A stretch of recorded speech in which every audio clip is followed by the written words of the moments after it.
ሴት ልጅ መቀለጃ የሆነችበት ዘመን ላይ እንገኛለን።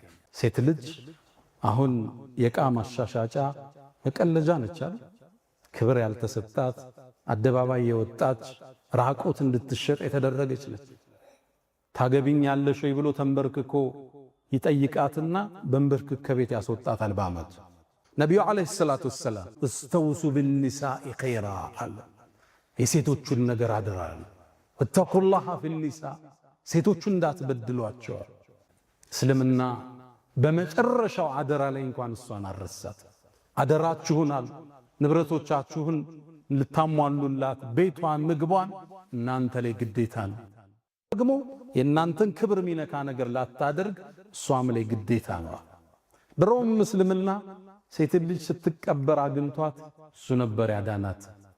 ወኢዘል መውኡደቱ ሱኢለት ቢአይ ዘንቢን ቁትለት። አንድ ሰው ሴት ልጅ ሲወልድ ያፍር ይሸማቀቅ ነበር። እስልምና መጥቶ ሴት ልጅ ትልቅ ደረጃ ሰጣት፣ ከፍ አደረጋት፣ የቤቱ ንግሥት አደረጋት። እሷን ቤቷን ተከራይተ ልብሷን አልብሰ ቀለቧን ሞልተ እንደ ንግሥት እንድታኖራት እስልምና አዘዘ። አንተ ትወጣለህ፣ ትለፋለህ፣ ትሰራለህ፣ እሷስ ትውልድ ቤት ውስጥ ኮተኩታለች። ዱባዮቹ ቆንጆ አባባል አላቸው። ቤት ውስጥ ቁጭ ብለው ልጅ የሚያሳድጉ እናቶቹን የነገው ትውልድ ገንቢዎች ይሏቸዋል። ታላቁ ኡስታዝ በለው የአገሪቱ ጠቅላይ ሚኒስትር በለው ቤት ነው ተኮትኩቶ የሚወጣው። የሱ አናጭ እሷ ነች። ይህን ክብር እስልምና ሰጣት። ቁርአን ውስጥ ሱረቱ ሪጃል ሚል አታገኙ፣ ሱረቱ ኒሳ ግን ታገኛላችሁ።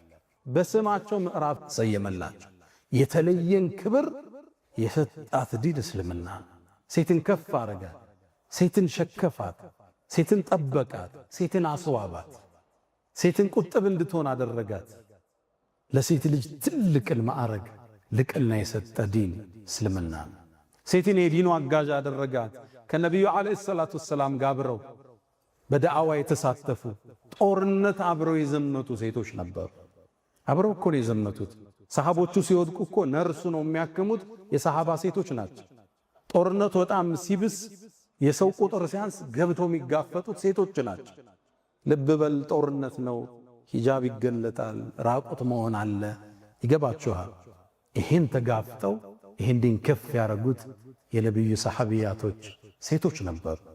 እሑድ ጦርነት ላይ ኡሙ አማራ ትታወሳለች አይደል? ሰልፉ ተገለጠ፣ ሰሐባው ተበታተነ። ከነብዩ ስትከላከል የነበረችው ኡሙ አማራ ነች። ወደ ቀኝ ይዞራለሁ ይላሉ ነብዩ አለይሂ ሰላቱ ወሰላም፣ እሷን እንጂ ሌላ ላይ። ወደ ግራ ስዞር እዚህ ተስፈንጠራ መጣ፣ እሷ ነው ያለችው።